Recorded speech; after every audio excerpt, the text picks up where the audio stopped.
Welcome back, everybody.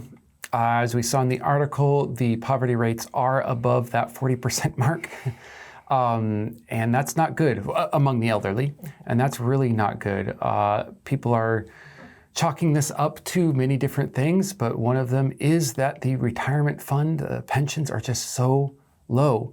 They only cover up to maybe 1/3 of what you were earning before. And that's chump change. That's not enough. So people are starting to talk about different ways that they could reform the system, including requiring a longer working period, or in other words, making early retirement or forced early retirement more difficult or even fully illegal to do. Maybe contributing more to the system during your whole life, or having the government contribute more themselves. There's a lot of different ways for this system to be reformed in the article and what people are saying out on the streets. Another one was the private retirement funds, that there could be more infrastructure in the private industry to provide this. And that might, people might start paying into those instead of the government one, or in both maybe. In any case, yeah, that's also another option that people are kind of bandying about these days, throwing around. However, no answer has been given yet, and the poverty rates in Korea continue to be on the higher side, especially for the elderly. Yes, I think when I was discussing this article with my students, I could, the heads were nodding. I could tell that this was something that was really concerning them.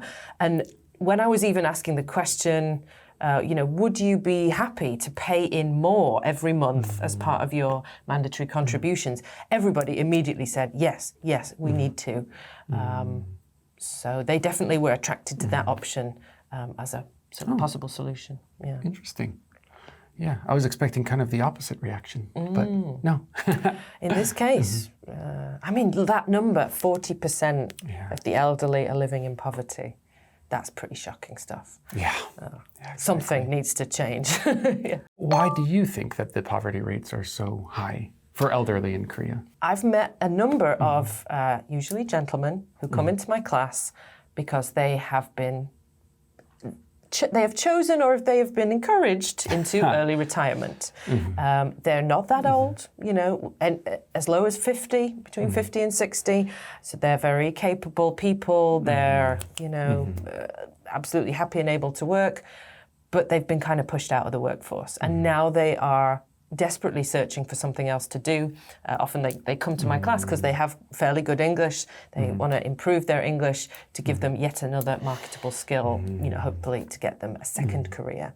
And if I've seen this 5 or 6 times in the last few years, I'm sure this must be happening to millions of men and women as they approach 50 or 60. But yeah, retiring at 50 or 60 is not an option. You have to work until much older to qualify for a pension, and the pension itself is not enough generally to support an average lifestyle. Yeah. So you need that second job.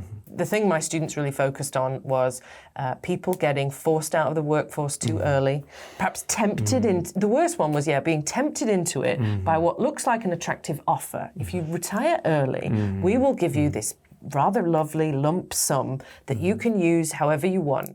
Why not open a business? But a lot of these people have never owned a business before. They will open their business with not the right setup and knowledge. The business will fail, and very quickly they have lost the entire lump sum that was meant to be their retirement fund, leaving them in poverty.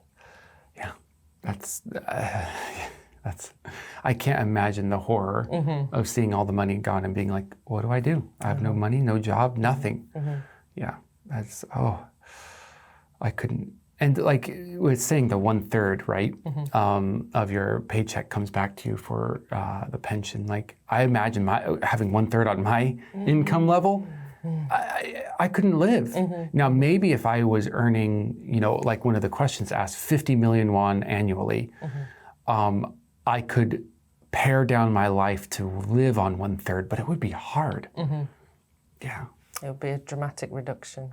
Yeah.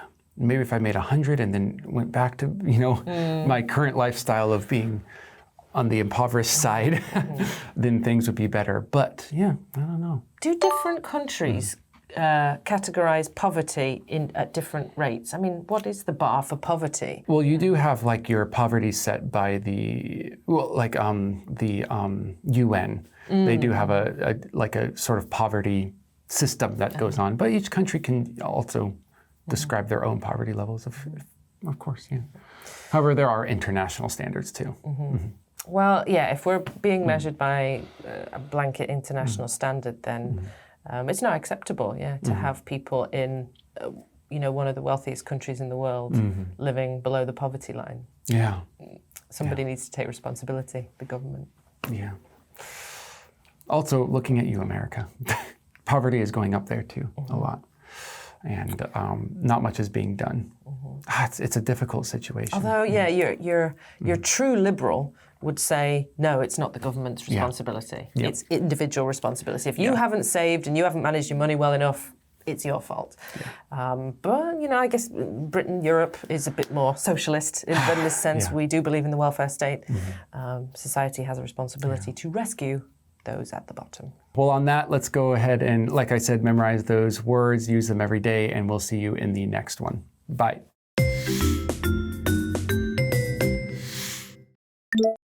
Bring to the fore.